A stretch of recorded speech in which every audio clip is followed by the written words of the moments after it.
Dans un monde où les discours changent plus vite que les lois, où la vérité se camoufle dans les stratégies, les silences et les promesses, il faut plus qu'un simple regard, il faut un œil. Bienvenue sur l'œil politique. Chaque semaine, nous nous engageons à décrypter l'actualité sociopolitique sans détour. Nous allons au-delà des apparences, explorant les faits, le contexte souvent ignoré et les implications profondes des décisions qui façonnent notre avenir collectif. Notre objectif est de vous offrir une analyse incisive fondée sur la rigueur et la clarté. Ici, la politique n'a plus de masque. Chaque élément révélé vise à éclairer ce que les mots n'affirment pas, pour une compréhension plus juste et plus complète. Je parle. Au fait, Tchalevi Simple, c'est un programme, c'est une arme humaine. Ce n'est pas seulement pour le Togo, mais c'est une arme, je peux dire que qui a une portée internationale. Tchalevi Simple est programmé pour ça. Il est programmé dans cette optique à jouer ce rôle-là. Et donc, qui dit arme, qui dit programme, dit robot, donc dit programmation. Il ne faut pas qu'on s'étonne qu'il ne parle pas.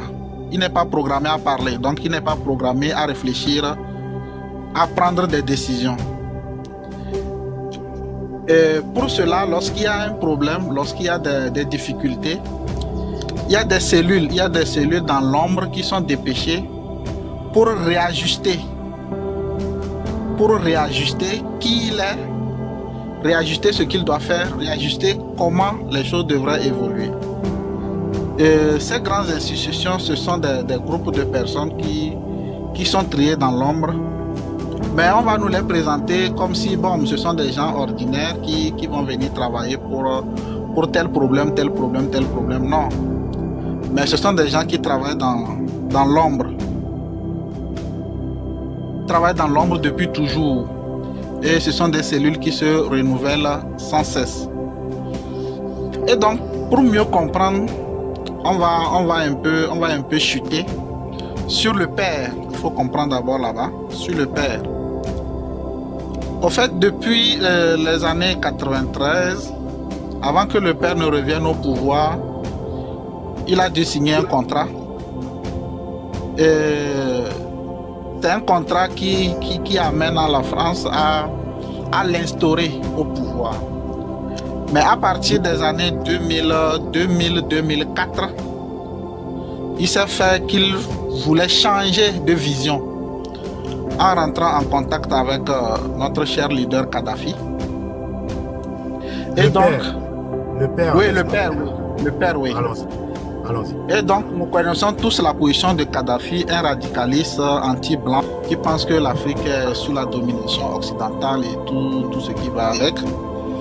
Et donc, ils se sont dit que non, si tel est le cas et que Kadhafi arrive à ouvrir les yeux au père, ça va poser un problème parce que le Togo, pour eux, c'est un laboratoire. Donc, ils viennent ici faire des expériences et puis l'exécuter dans les pays qui ont les mêmes fragilités que nous. Et c'est là maintenant le programme de déstabilisation a commencé. Donc il fallait quelqu'un. Il fallait quelqu'un pour prendre le relais. Quelqu'un pour prendre le devant. Et donc qui pour programmer? Le fils. Le fils, après les rites initiatiques et tout ce qui va avec, un coup d'État en 2005, parce que on va nous dire qu'il est mort sous quoi, je ne sais pas trop, mais ce qu'on doit comprendre, c'est un coup d'État. Donc il fallait éliminer le père et après éliminer Kadhafi par la suite. Parce qu'il n'y avait que 3 doyens comme président en Afrique. Donc il y a le père, il y a le fils et puis il y a Idriss Déby au Tchad. Et donc, vous allez remarquer que ce qui s'est passé en 2005 s'est passé exactement au Tchad, après l'assassinat du père. Donc, ce fut un coup d'État, ce sont des choses qui se transposent.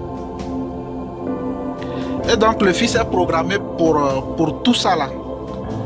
Et lorsque le programme est fini, et pour comprendre, c'est tout un système, c'est toute une organisation, l'Union européenne, l'Occident, tout ce qui est OTAN, tout. ils savent exactement ce qui est en train de se passer ici. Ils ne sont pas innocents, peu importe le pays qu'on va prendre là-bas en Occident, ils savent exactement ce qui est en train de se passer. Ils savent qui est notre Kalevi Simple. Donc c'est un programme universel, c'est pas seulement la France, quoi. C'est une bombe. Donc c'est tout un système ficelé. Voilà, c'est tout un système. Ok, d'accord. En fait, je rappelle encore que c'est important parce qu'il faut qu'on parcourt un peu, même si on ne va pas rentrer trop dans les détails, pour comprendre ce qui se passe actuellement et quel a été l'impact de ces manifestations. Ça va nous permettre de mieux se situer. Et donc, à sa venue, c'est un programme. Ce programme n'avait pas fini sa maturité. Donc ce programme allait travailler dans l'ombre jusqu'à ce qu'on atteigne la maturité. Donc actuellement, ce que nous avons comme programme, notre Kalevi Simple, c'est un produit fini. C'est-à-dire qu'il a atteint le niveau requis maintenant pour tout. Et donc il y a des choses qu'il faut faire. Et donc au cours de son ascension, il faut éliminer des paramètres. Parce que c'est un agenda qu'il suit. Il y a des variables qui vont rentrer en jeu, il y a des variables à éliminer. Donc il se présente quelque part aussi comme quelqu'un qui travaille dans l'ombre. Donc il ne sera jamais indexé comme victime de quoi que ce soit. Voilà, il ne sera jamais victime de quoi que ce soit parce qu'il ne sera pas directement celui qui prendra la décision, mais il sera dans l'ombre celui qui donnera l'ordre. Et celui qui prendra la décision, indirectement ne sait pas que la décision qu'il vient de prendre, c'est un ordre reçu pour un objectif donné. Et une fois je parlais de ça et j'ai donné un exemple. Par exemple, je viens chez toi, je dis bon, voilà, j'ai besoin d'argent, prête-moi telle somme et tu me renvoies vers ton comptable. Et je quitte, je vais vers le comptable et toi tu téléphones le comptable, tu dis au comptable que c'est comme ça, je suis en train de venir, donc si je viens pour telle somme d'argent, il faut dire qu'il n'y a pas d'argent. Tu vois un peu, non? Donc quand je vais arriver, le comptable me dira que bon voilà, ils sont en difficulté, l'entreprise est en train de faire tel, lui va trouver des arguments pour me convaincre. Mais en termes de loyauté, il va cacher. Je ne saurai jamais que c'est toi qui as donné l'ordre. Mais voilà, lui ne va pas aussi comprendre que c'est comme ça, ça se passe. Et donc c'est dans ce jeu qu'on était depuis tout ce qui est pris comme décision, tout ce qui se passe, c'est un jeu d'échecs, déplacement de pions, élimination de paramètres, lorsqu'on sent que non, telle personne est telle, non. Et il y a des cellules quelque part qui sont, ces cellules-là sont en train d'observer la dynamique, l'évolution de tout le système togolais. Et c'est eux quelque part aussi qui disent, ah, voilà, tel paramètre est en jeu, donc il faut l'éliminer, tel paramètre est tel, tel paramètre est tel. D'où les emprisonnements, les assassinats, les enlèvements, on fait taire les gens, les minous, tout ça là, et tout ce que nous connaissons. Allons-y. Et donc, il y a eu des emprisonnements pour accentuer parce que lorsque ça évolue, on remarque que non, la population veut prendre conscience. Et donc, si la population veut prendre conscience, il faut créer une division.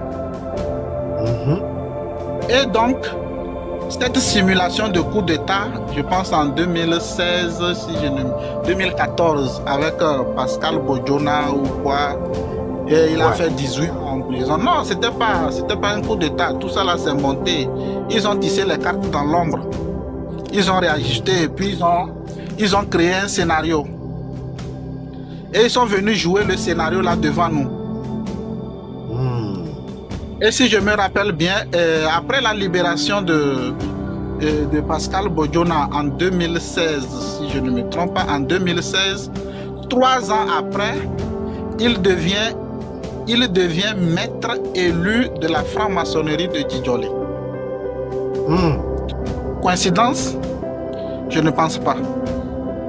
Parce que quelqu'un ne peut pas être un anti-système qui veut un coup d'État et au même moment être dans la même loge maçonnique que ces derniers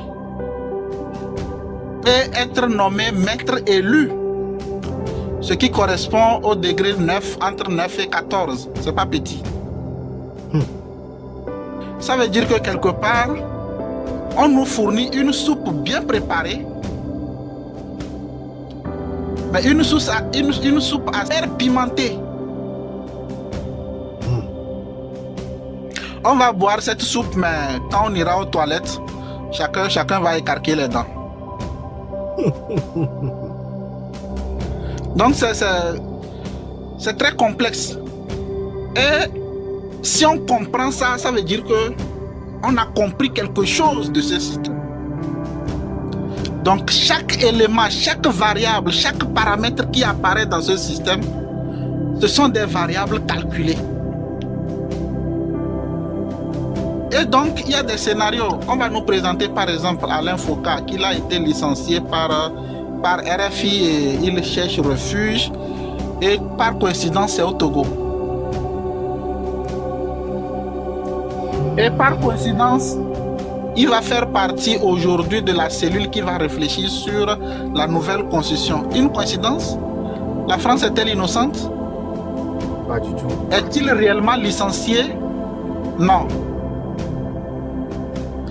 Tout dernièrement, le président atterrit en France après ou avant les manifestations du 6 et la HAC sort une note de suspension des chaînes comme France 24 et RFI. Et aucune institution française ne bronche un mot. Or, nous avons vu ce qu'ils ont dit lorsqu'il s'agissait de l'AES qui avait suspendu France 24 et RFI. Coïncidence?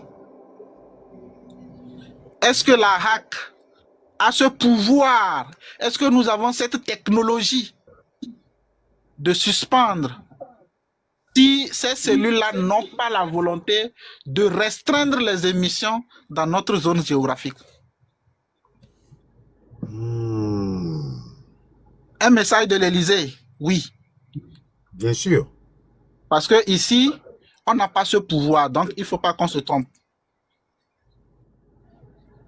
Et vous allez comprendre maintenant que ce que je disais au départ, que c'est un robot. Il est préparé pour ça. Donc, il faut créer des schémas, il faut orchestrer les choses.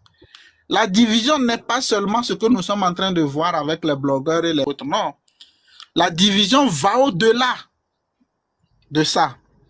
Parce qu'il y aura des gens qui seront pour France 24 RFI, il y aura des gens qui ne seront pas pour, il y aura des gens qui vont comprendre, il y aura des gens qui vont s'interroger.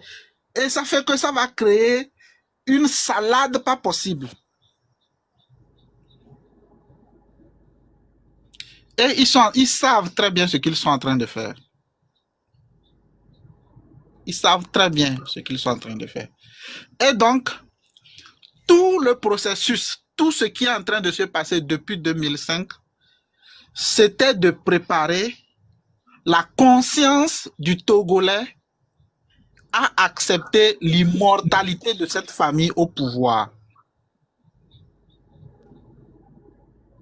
Et donc, pour amener le Togolais à accepter l'immortalité, il fallait maintenant introduire dans l'évolution de la conscience de chacun des variables pour évaluer le niveau d'acceptation des contraintes. On va d'abord commencer par vous parler de comment l'appelle-t-on, l'assurance santé qui était finie là.